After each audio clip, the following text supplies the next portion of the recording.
News Now.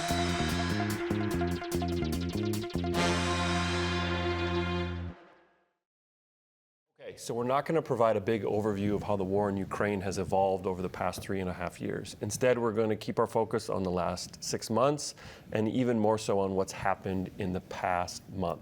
As a means of quick background, let me just say a few things. First, Russia and President Putin started this war with an invasion of Ukrainian territory in February of 2022.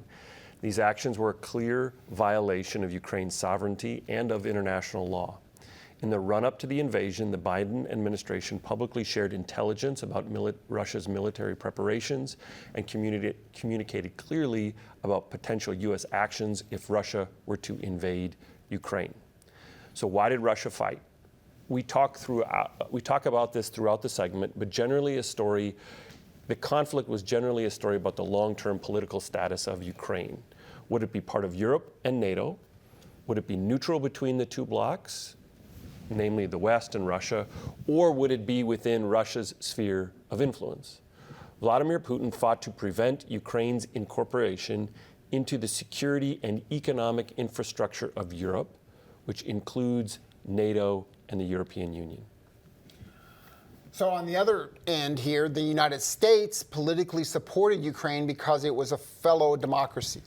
Now, the United States did not and clearly publicly said it would not send troops to fight on Ukraine's behalf.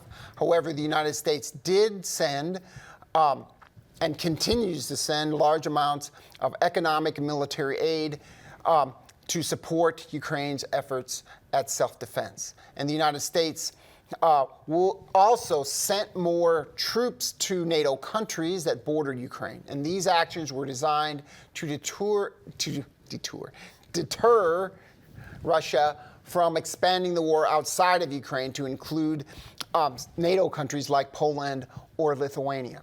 Now, President Biden thus reiterated the U.S. commitment to NATO members, and the U.S. would go to war if those NATO members were attacked. However, because Ukraine was not a member of NATO, the United States would not fight on its behalf, even though it wanted Ukraine to win the war, defend itself, and it did offer military hardware, economic aid, and intelligence in support of those efforts.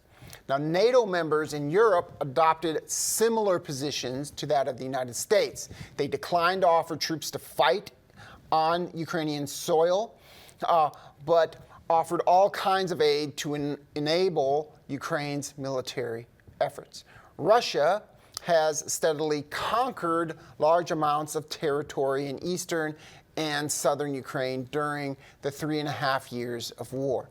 And there's a map here on the slides that shows the regions of Ukraine that are now occupied by Russian military forces. As part of any potential peace settlement, President Putin of Russia wants international recognition of these altered borders, thus making the territorial changes permanent. Ukraine, of course, opposes these transfers of territory. And President Trump has indicated that President Zelensky will have to accept some transfer of territory to Russia to end the war. So this is the brief background that brings us up to the last 10 days of diplomacy.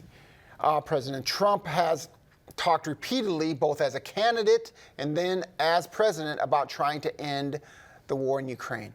Now, he's acknowledged that securing a resolution to this war has proved more difficult than he anticipated. And to that end, Trump convened a series of meetings with the key participants in this war. And to give you an overview of these negotiations, we now turn to two summary videos from the PBS NewsHour. So let's go ahead and roll that first clip. Welcome to the NewsHour. The meeting between President Donald Trump and Russian President Vladimir Putin at an American military base in Anchorage, Alaska, ended with no apparent resolution to the war in Ukraine, a lofty goal that Mr. Trump set as his objective for today's summit. It was the first time Putin, who has been indicted for war crimes in Ukraine, has set foot in the U.S. in a decade. After meeting for about 2.5 hours, the two presidents appeared briefly before the press to read statements and both left Alaska a short time later. Nick Schifrin is in Anchorage tonight and begins our coverage. Just south of the Arctic Circle today, a possible thaw in normally frosty U.S.-Russia relations. For years in the West, Vladimir Putin has been a pariah. Today he was a passenger in President Trump's limousine. But in a joint press appearance, President Trump described today's progress as uneven. There were many, many points that we agreed on, most of them, I would say, a couple of big ones that we haven't quite gotten there, but we've made some headway. So there's no deal until there's a deal. Earlier today with Fox News' Brett Baier, President Trump's goal was explicit. I won't be happy if I walk away without some form of a ceasefire. But President Putin made clear he had not made that agreement or any deal over Ukraine. We're convinced that in order to make the settlement lasting and long-term, we need to eliminate all the primary roots, the primary causes of that conflict. That's a reference to caps on the size of Ukraine's military and its ability to join Western organizations, including NATO. In fact, Russia arrived in Alaska confident its soldiers have achieved a significant advance near a key logistics hub in eastern Ukraine. And publicly, Moscow's demanding the map redrawn, with international recognition of Russian control of Crimea and 4 Ukrainian regions, including land that Ukraine still holds. Russia has suggested giving up small territory it controls in other regions. President Trump said he will talk land swaps with Putin, but said earlier today the final decision was not his. They'll be discussed, but I've got to let Ukraine make that decision. And I think they'll make a proper decision. But I'm not here to negotiate for Ukraine. I'm here to get them at a table. Putin also wanted to expand the conversation, including by proposing an extension to the U.S. and Russia's sole remaining arms control treaty and bilateral economic investment. Sooner or later, we had to amend the situation to move on from the confrontation to dialogue. The U.S. delegation included Treasury Secretary Scott Bessent, but President Trump said earlier today that larger conversation with Putin had to wait. He's bringing a lot of business people from Russia, and that's good. I like that because they want to do business, but they're not doing business until we get the war settled. The war's got to stop and the killing's got to stop. He's a leader of his country. I say it's better to get along with Russia than not. For years, President Trump has envisioned a better relationship with Putin and Russia. Vladimir, thank you very much. The two met 6 times in Trump's first term, most infamously in Helsinki, where Trump sided with the former KGB spy over his own intelligence community on Russia's 2016 election interference. I have great confidence in my intelligence people, but I will tell you that President Putin was extremely strong and powerful in his denial today. He just said it's not Russia. I will say this, I don't see any reason why it would be. You should have never started it. You could have made a deal. This term began with President Trump blaming Ukraine for the war, temporarily cutting off military and offensive intelligence help, and scolding Zelensky. You don't have the cards. You're buried there. Your people are dying. But after what Zelensky called a historic meeting in the Vatican, and Russia relentlessly targeted civilian areas, President Trump accused Putin of, quote, going crazy. I've been hearing so much talk. It's all talk. It's all talk, and then missiles go into Kiev and kill 60 people. It's got to stop. It's got to stop. The president's roller coaster rhetoric continued this week. I was a little bothered by the fact that Zelensky was saying, well, I have to get constitutional approval. I mean, he's got approval to go into war.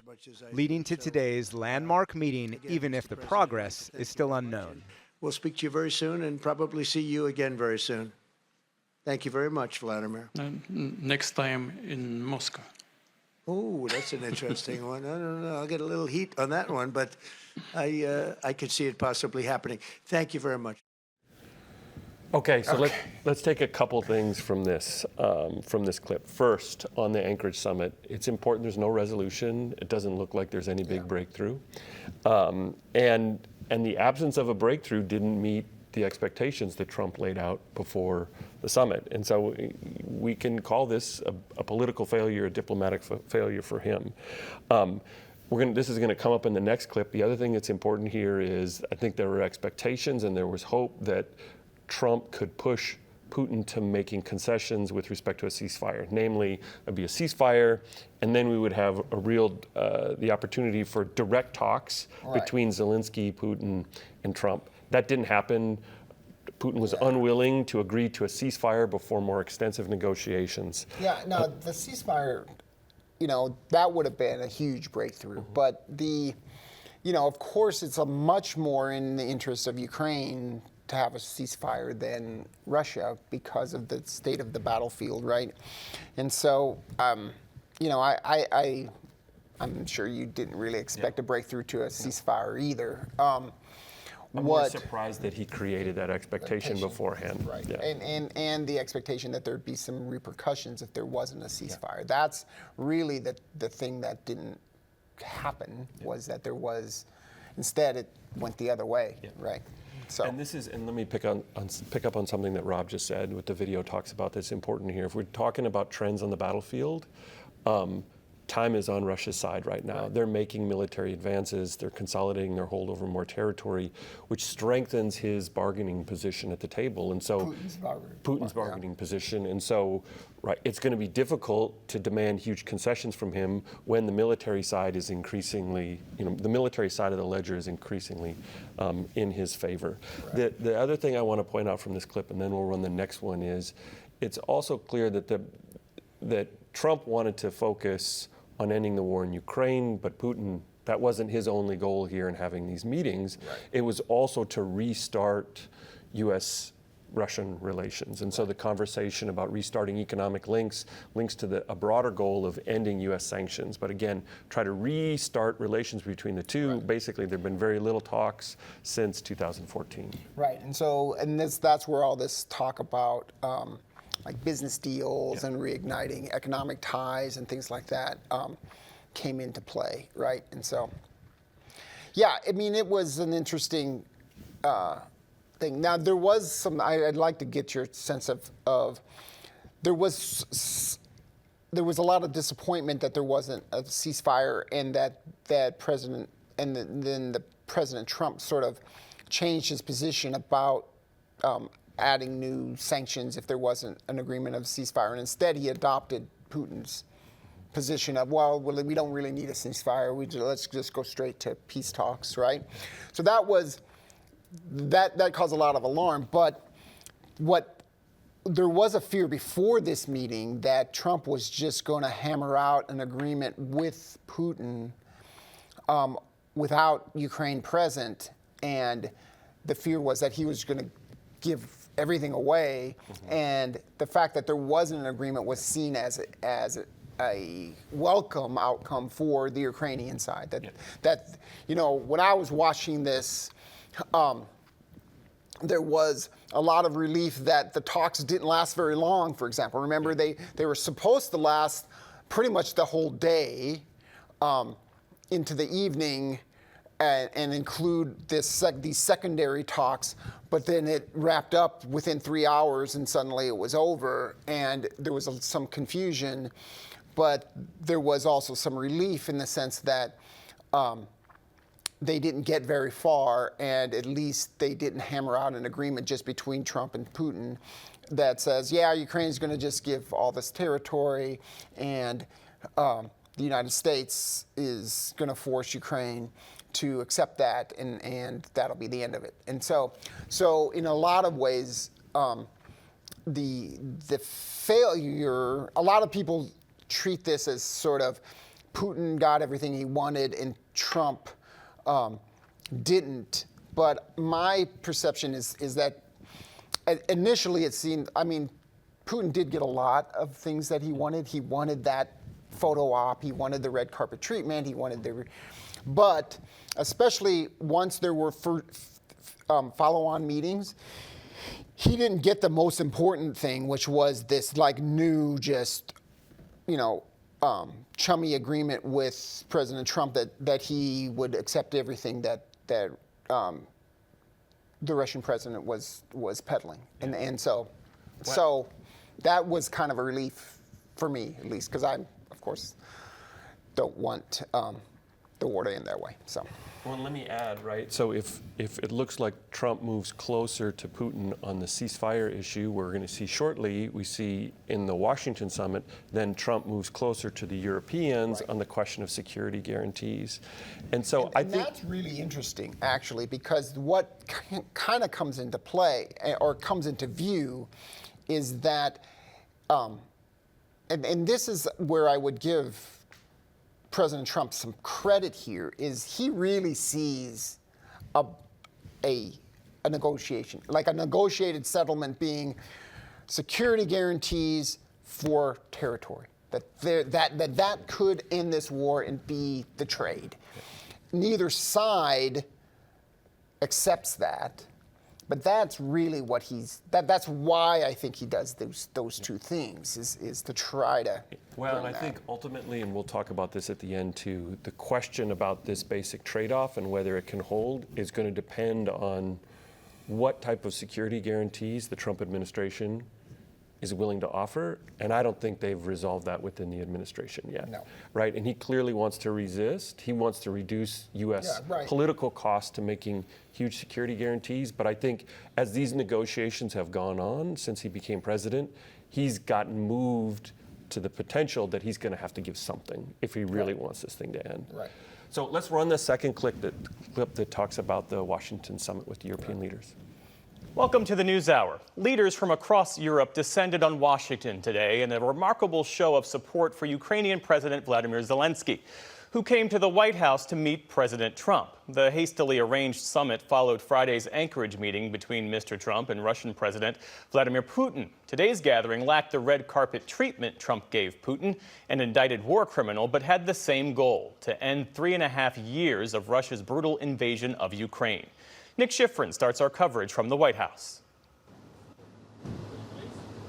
At the White House today, a leader at war survived what his aides worried was a diplomatic minefield and received promises from President Trump of long-term U.S. support. We're going to be discussing it today, but we will give them very good protection, very good security.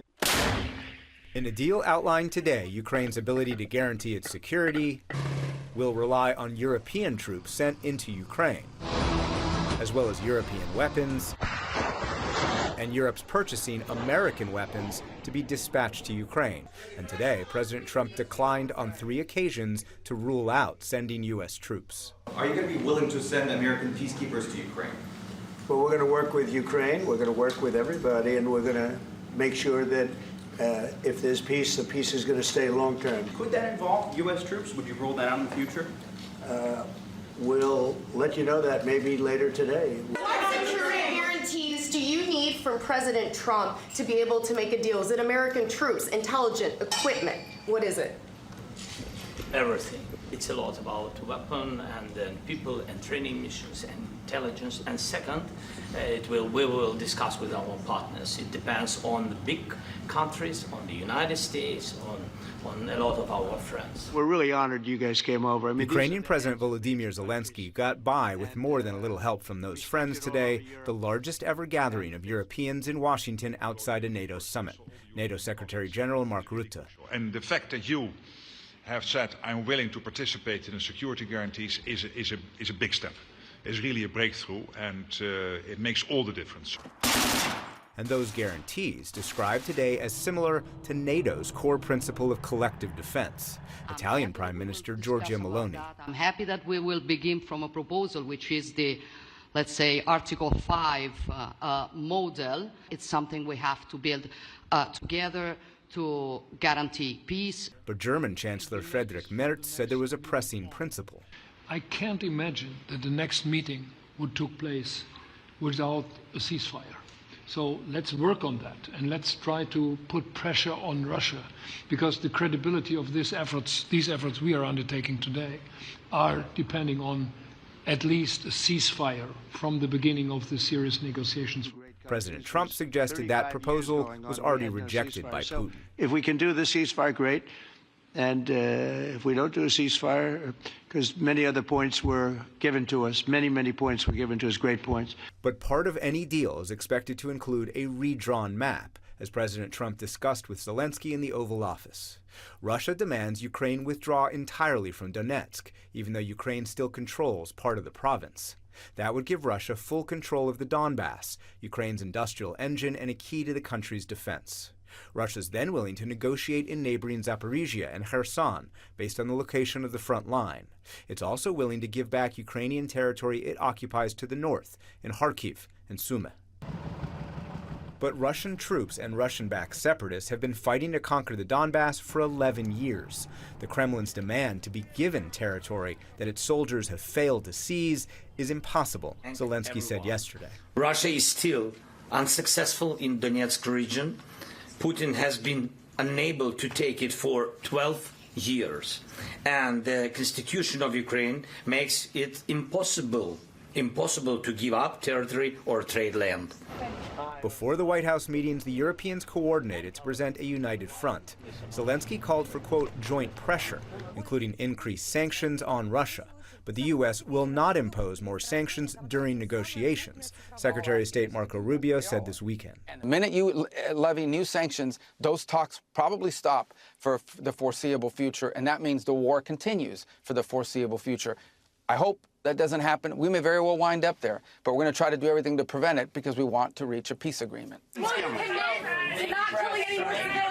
But some U.S. officials believe even if Putin were given a new map, he would refuse to make peace. In the past, he's demanded Ukraine cap the size of its military and its Western support, and even demanded the U.S. reduce its troops in NATO's eastern flank, as he alluded to during Friday's Anchorage summit. We're convinced in order to make this settlement extremely lasting and long-term, we need to eliminate all the primary roots, the primary causes of that conflict. Of course, the European officials who are still meeting with President Trump in the White House behind me believe that the root cause of the war is Vladimir Putin's full-scale invasion of Ukraine. Tonight, Vladimir Putin's top foreign policy aide has confirmed that President Trump called Vladimir Putin in a call that was described as, quote, frank and constructive. A senior Ukrainian official participating in the meetings tonight tells me that the Oval Office meeting was, quote, very good, and the whole day has gone, quote, more than good, indicating, Jeff, that at least the Ukrainians, or from their perspective, they've achieved what they sought to achieve today. And Nick, what more do we know about what that means? All right. So let me give 4 points here. First, it's important to note that Zelensky had, I'll change it from a gaggle to a posse. he had a whole group of European leaders that went with him to support him. And the intent here was, I would say, twofold. One is that there was a previous incident in February of 2025 when Zelensky met with President Putin and Vice President Vance in the White House. President Trump. Well, Trump, yeah, not Putin. Yeah, you're right. Sorry. He met with President Trump and Vice President Vance, and there was this sort of argument and shouting match. Thank you. Yeah, yes. Yeah. And that went very poorly, and it almost derailed the whole relationship between the United States and Ukraine and support from the United States for Ukraine and its war effort. They got back on track, but that meltdown couldn't be repeated. And so the European leaders went with Zelensky in part to prevent anything like that from occurring again. And they were successful. There wasn't a repeat performance of that. President Zelensky wore a suit, and everybody was pleased with that instead of his typical uniform, military-style uniform. There was a lot of thank yous all around, if you will, from to President Trump for his efforts, and so it was much more cordial. And so the other reason that the European leaders went was because of the previous one-on-one meeting between President Trump and Vladimir Putin. Because he met in such a high-profile one-on-one summit, people called it, with Putin, they wanted to provide this unified front to try to get Trump back into a place where he's in line with his European allies, with NATO, and with Ukraine by showing sort of a united front in support of Ukraine. And I think they were successful on that front as well, right? And so there's that. That's the first point. The second point I'd like to say is that, as we got on the slide here, this was a political win for Trump. The leaders were very, and kind of, I would say, rightly appreciative that he has sort of at least started a conversation that could, especially at that time, it seemed could lead to some direct negotiations between the two sides and perhaps some diplomatic progress toward an end to this war.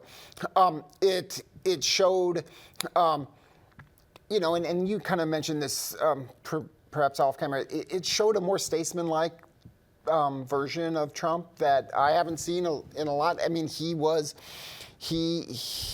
seemed to command the conference in the room there, and could really speak to the issues with these European leaders. Well, and I think it was interesting to me that when he's asked direct questions about the terms of any settlement, he was intentionally vague, right? And so when we talk about him being more statesman, it was not pre-committing himself to any position that would then shape the outcomes. Now, that's a very different style from what we see on social media and candidate Trump. And so I think you're right, there were differences in how he was approaching the negotiations, right, when he was talking with other European leaders and when he's doing it on social media. And I think, I think it's significant. Right. And so it was a good moment for Zelensky. It was a good moment for Trump.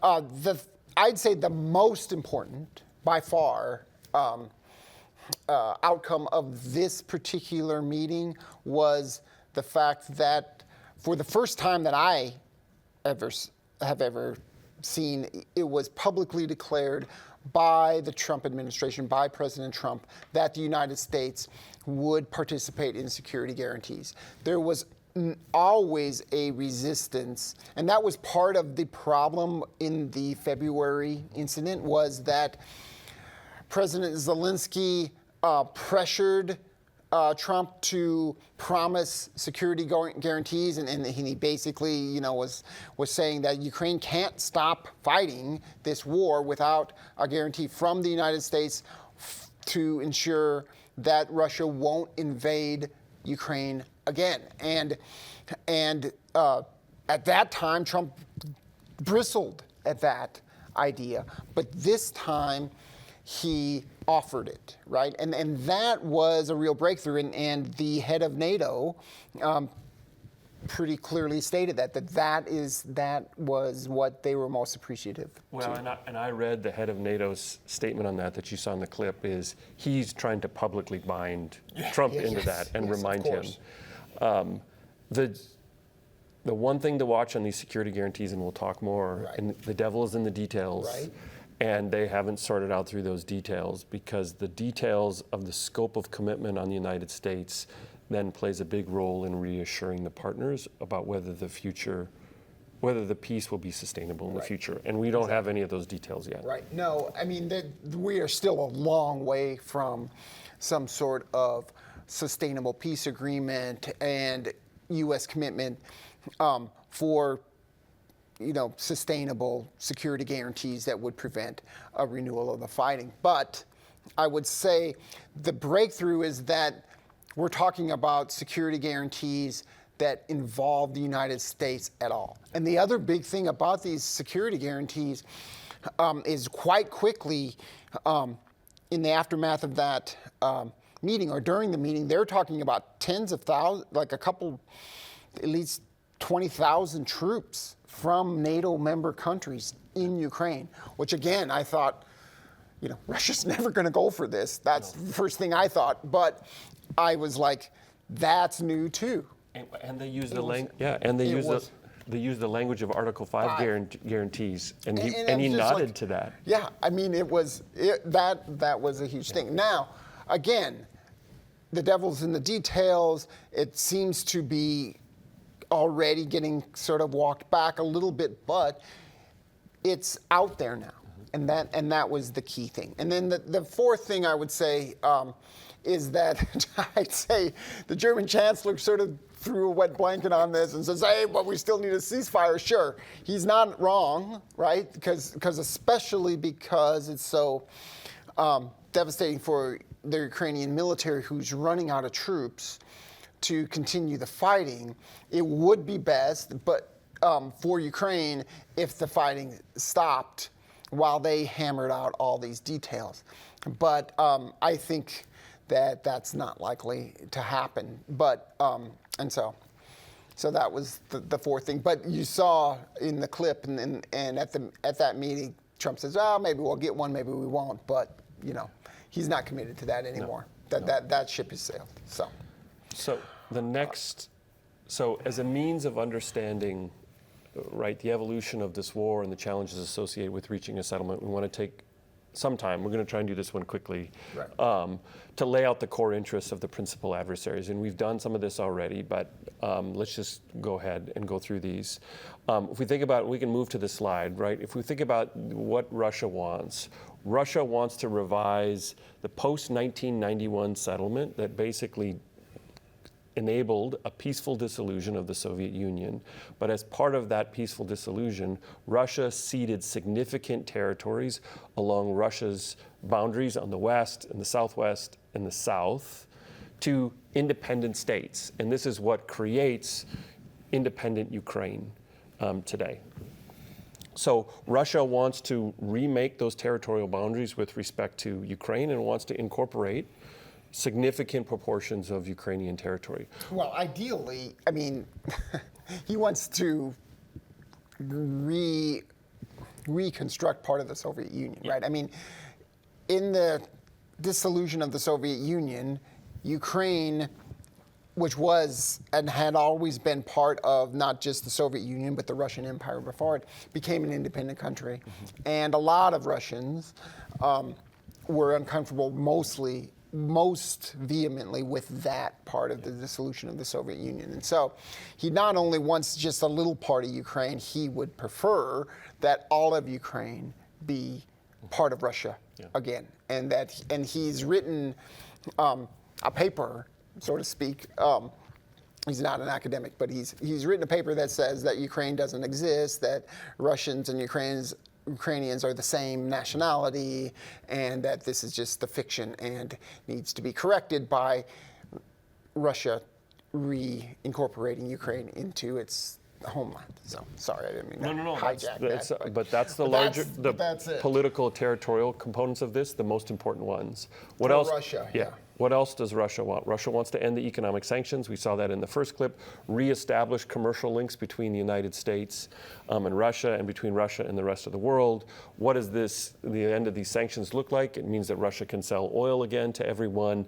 And a big one that's part of this is that when the Biden administration put new sanctions on Russia, they worked with financial allies of the United States to freeze central bank reserves of the Russian central bank that are held in financial institutions in Europe and the United States. $300 billion, that is Russia's central bank's money, that's held now, and they don't have access to it. And so they want that money freed up. Putin wants to permanently block Ukraine's political realignment towards Europe and the United States by preventing Ukraine from joining the European Union and NATO. NATO membership has been a part of these conversations all along. And then if we think about kind of short-term tactical interests, Putin wants negotiations to continue without a ceasefire. Why is that? Allow military realities to enhance his bargaining position along the front in southern Ukraine. He doesn't want to hold meetings, direct talks. This is something Trump has talked about, direct trilateral talks among the three leaders. Putin doesn't want to hold those because he wants to deny, the expectation is if he meets publicly with Zelensky, then he's officially recognizing him as the leader of a sovereign state. So by not meeting with Zelensky, he's denying him that official recognition of Zelensky as the president of Ukraine. And then there is this element too that in terms of resuming economic ties with the United States, Putin is trying to pressure Trump to limit military and economic aid to Ukraine, turn that off, get more access, and shift the distribution of military power more so in favor of Russia. And again, allow military outcomes to be set, allow political outcomes to be set by military outcomes. Yeah. You want to talk about Ukrainian interests? Yeah. So the maximalist position for Ukraine is to preserve its political independence and maintain sovereignty over all of its internationally recognized territories, including Crimea, right? And so first and foremost, Ukraine wants its sovereignty. It wants to be independent, fully independent from Russia, and it also doesn't want to cede any territory, including territories like Crimea that have been under Russian occupation now for over 10 years. It wants to preserve its democracy and its in independent Ukraine. It also wants to realign Ukraine with the West, as it's already moved that way, and the war has pushed it even further into the camp of the West. But it would like to sort of institutionalize that by joining international organizations centered in the West, like NATO and the European Union. And so that would help, that goes hand in hand with the idea of an independent Ukraine. Is an independent Ukraine that gets to choose its own allies and its own course in terms of what region it's going to be a part of. It also wants long-term political and military security guarantees from the United States and Europe that then would forestall and deter a future Russian invasion. So those are its long-term goals. And so, and what you should notice about these is they're exactly the opposite of Russia's long-term goals. That's where the rub is. It wants to not only be independent from Russia, Russia wants it to be at least a puppet state, right, that's controlled by Russia, if not just fully incorporated in Russia. It wants to be independent from Russia. It wants to choose its own allies. And it wants all that territory back. Russia wants at least part of that territory, if not all of Ukraine. And so they are far apart here. Short term, tactically, once again, the opposite of what Russia wants. It wants a ceasefire right away as a precursor to direct talks, because it will relieve the pressure on a very stretched Ukrainian military that is particularly having a hard time with soldiers on the ground, because it's got such a smaller population than Russia does. It wants prisoner exchange so that it can get those who are captured by Russia back into Ukraine. There's also up to 20,000 abducted children, and so this is a human rights issue here. Russia abducted thousands of Ukrainian children, took them into Russia, and now they're being raised as Russian, and they want those children back. And it wants to prevent any sort of end or halt in U.S. military, economic, and intelligence aids. That short-term goal is really the greatest risk here for Ukraine, is that if it had to give up all of its, or at least postpone all of its long-term goals, but it could sustain strong U.S. military and economic and intelligence aids, I think it would be prepared to continue to fight this war, right? But it can't fight this war without U.S. military, economic, and intelligence assistance. And so the worst outcome by far for Ukraine would be something that you hinted at, that if these negotiations kind of sour and it looks like there's not going to be anything that come out of it, then President Trump might lose interest, move on to something else, and just walk away from that, which could also include walking away from this military assistance, right? And so So that's a big problem. Now, we want to finish this section by talking about U.S. interests, and this is where this is the decisive factor in how this war is going to go, right? Because both sides could keep fighting, but it really depends on what the United States does in terms of who's going to win out eventually in this conflict. Now, what does the United States want? Well, it wants the end of the war by brokering a peace deal. And this would be this. Not only the Trump administration wants this, the United States has always wanted this. The Biden administration before it wanted this, but it didn't want a peace deal quite as immediately or as badly, I'd say, as the Trump administration wants. The Trump administration wants it over the short term, and it's willing to press both actors, Russia and Ukraine, into serious accommodations to achieve that goal. Can I add something on this? I think one of the big differences, one of the ways that I understand the differences between the Trump and the Biden administration on this is the Trump administration is more agnostic about the political terms of a peace deal. It just wants peace. The Biden administration wanted peace, and it wanted to support the best deal possible for Ukraine. Right. And so, and this is something when we talk about peace settlements and why is it hard to get peace settlements, we have to talk about the political outcomes and the nature of the concessions. And I think the Trump administration a little less concerned about where the two parties land, and more concerned about stopping the war. Yeah, and I think it's real when he says things like he's got to, the killing has to stop. Mm-hmm. I think that's what bothers him most. Yes. And the other things are just, territory and details, right? But of course, those things matter the most to the two participants. How this ends in terms of territory and independence of Ukraine is the most important thing for Ukraine and for Russia. Mm-hmm. It's not the most important thing for Trump. Ending the killing and ending the war is the most important thing, right? And so he wants, secondly, he wants an end to the war, right? The Trump administration wants to limit the military and economic aid that the United States has to provide to Ukraine.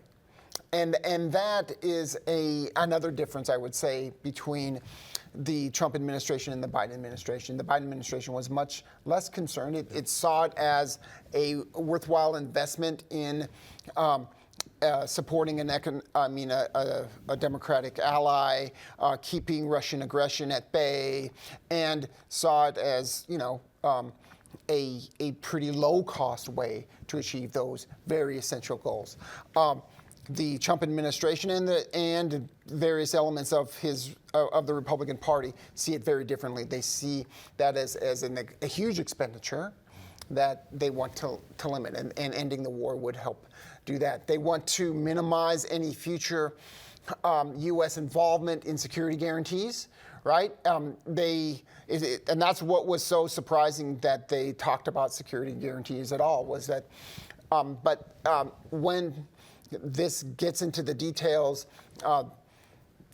President Trump wasn't very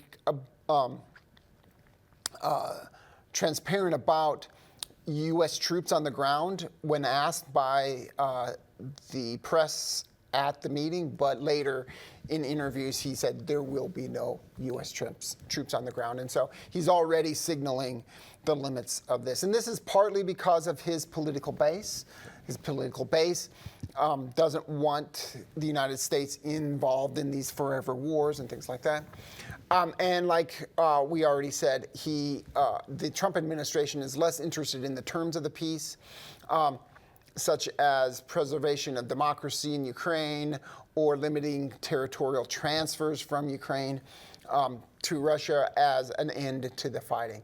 And finally, he would like improved relations with Russia, and in particular, a restart of commerce with Russia, because he sees that as a valuable potential relationship economically, politically, and the like. So now we want to move on to a more conceptual, look at this crisis and talk some about conceptual foundations for understanding why this particular war and most wars go on longer than a lot of people assume that they should, right? And why peace negotiations have repeatedly failed up until this point in Ukraine, but oftentimes in other long, drawn-out conflicts. And to do that, we wanted to introduce some international relations theory, or IR theory, about why wars start and end. And so Pat is going to give you a brief overview of the bargaining model of war, or what has also been called the modern theory of war, to help us then talk about some of the biggest political and military impediments and obstacles to peace. And this overview is going to help us understand more why the United States is likely to play such a big role in any peace settlement by potentially offering some security guarantees. Okay, so we can begin understanding why wars start and why they end by making a pretty straightforward assumption, namely that all wars are costly and they impose costs on all sides that fight. And so these costs show up in terms of people getting killed, economic infrastructure destruction, higher costs for consumer goods. The broader point is wars impose costs on all sides. If we make that assumption, this implies that there is always a hypothetical settlement that leaves all parties better off if they find a peace settlement, if they don't pay those costs. Another way you can think about this is imagine you've got an 8-piece pie on Thanksgiving, and you're fighting with your brothers and sisters about the size of the pies. But if you get into a fight and you throw half the pie on the floor, now everyone has got smaller pieces. That's the idea here, is that by avoiding those costs of war, you get to negotiate over 8 pieces of pie rather than 4 pieces of pie, right? You're not throwing pieces of pie on the ground, right? So if we adopt this assumption that then generates this implication that there's always a hypothetical peace settlement that leaves all parties at least better off, this means that the central puzzle to understand the outbreak of any war is, why do the parties fail to reach a pre-war bargain that avoids these costs? And the modern theory of war essentially argues that there's 2 classes of bargaining failures which become the primary 2 explanations for why wars occur. We can get war from something called private information, and this means I have uncertainty over the interests of my adversary, or I have uncertainty over the cost that I'll pay for going to war, or I have uncertainty over the cost that they'll pay for going to war. I also have uncertainty perhaps over the distribution of military power, which tells me who's more likely to win the war. On conditions when we have private information, what happens is the 2 sides tend to overestimate their bargaining power, they overestimate their military strength, and they make insufficient concessions. They say, I want to eat 5 pieces of pie rather than being happy with 3 pieces of pie. They make insufficient concessions, and then they fight. Okay, that's one class of explanations for bargaining failures. A second class is from something called the commitment problem. And here the problem is, you're trying to make a deal, say over territorial transfers, but those contracts have to be implemented over time. And in the case of Russia and Ukraine today, it's one thing to make an agreement in September of 2025 that cedes, I don't know, let's call it 20% of Ukraine's pre-war territory to Russia. It's another thing to have confidence that Vladimir Putin will respect those territorial concessions that Ukraine has made 10 years into the future. And Ukraine has to worry about, if we give him 20% now, that could make him stronger. And then 10 years from now, he's going to want to fight again, and then he's going to be in a better position to launch successful invasions against us, and we're going to have to give him another 20% in 10 years. And so here the problem is why Ukraine keeps fighting from this commitment problem. It's not that they can't identify a deal, is that they don't trust Putin to implement that deal at some point in the future. And we get these commitment problems that are often triggered by shifts in the distribution of power. Okay, so we can go to the next slide. So then how do wars end? Well, for wars to terminate, the fighting itself, the death and the destruction, has to solve the underlying information or commitment problems that led to war in the first place. And so in this context, we need to think about, how is this war going to end?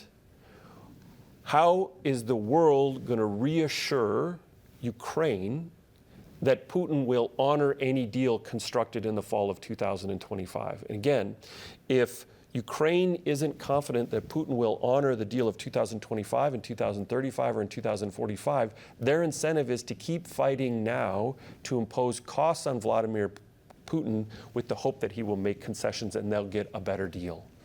Okay? So why does this war keep to churn? Because there have been expectations that Vladimir Putin wouldn't honor any deal. And these concerns are growing now as militarily he achieves more victories on the battlefield and he shifts the reality on the ground. He's shifting the distribution of power in his favor, and he's creating more concerns on the part of the Ukrainian government that he's going to leverage this increased strength to demand more in the future.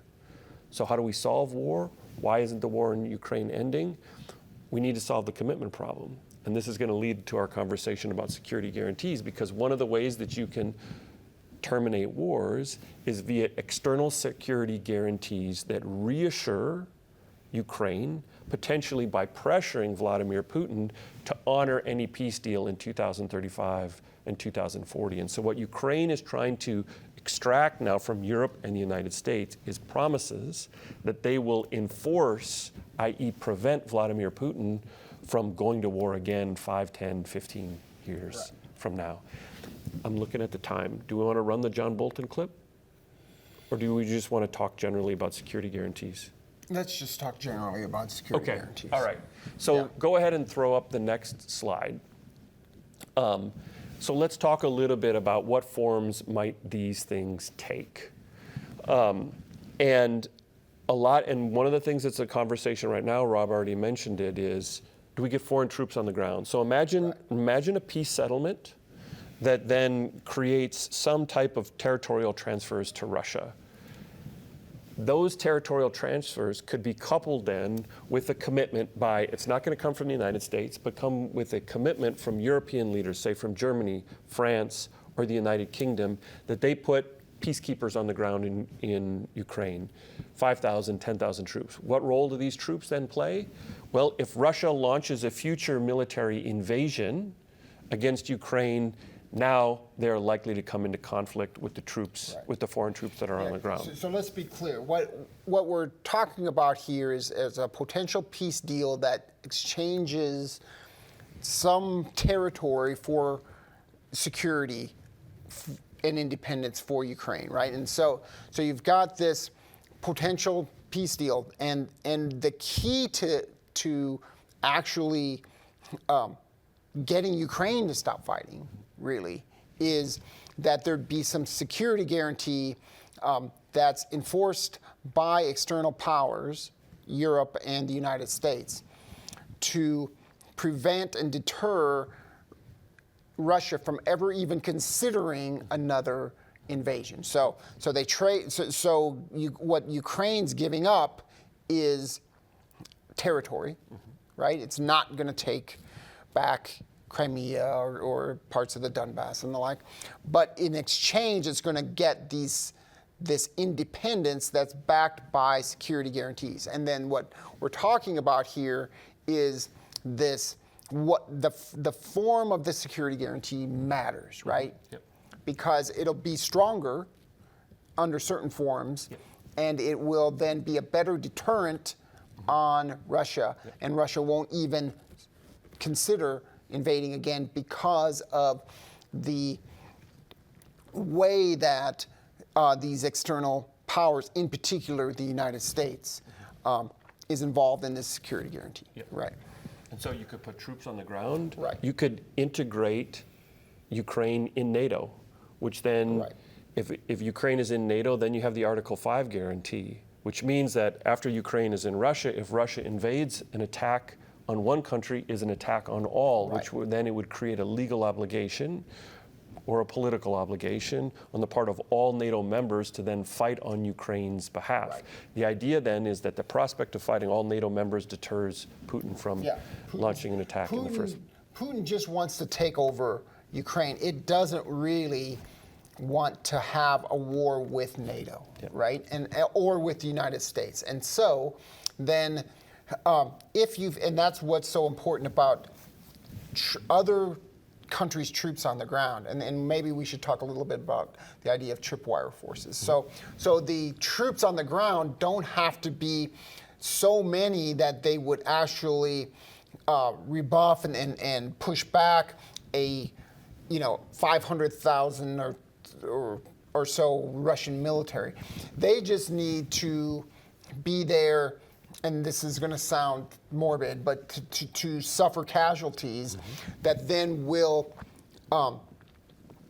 force those countries' governments to engage in a war with Russia, because the Russian military killed members of their national military, right? And if those troops on the ground, these tripwire forces, are NATO members, then that almost automatically brings in even the United States. Even if the United States doesn't have troops on the ground that are killed by Russian military, if British or French troops get killed, the United States, as a member of NATO, because France and Great Britain are members of NATO, then they will be pressured to engage in war. And the reason why now Russia's saying you can't have any troops on the ground is they know this. Yeah. And so they know that if Ukraine, if they accede to NATO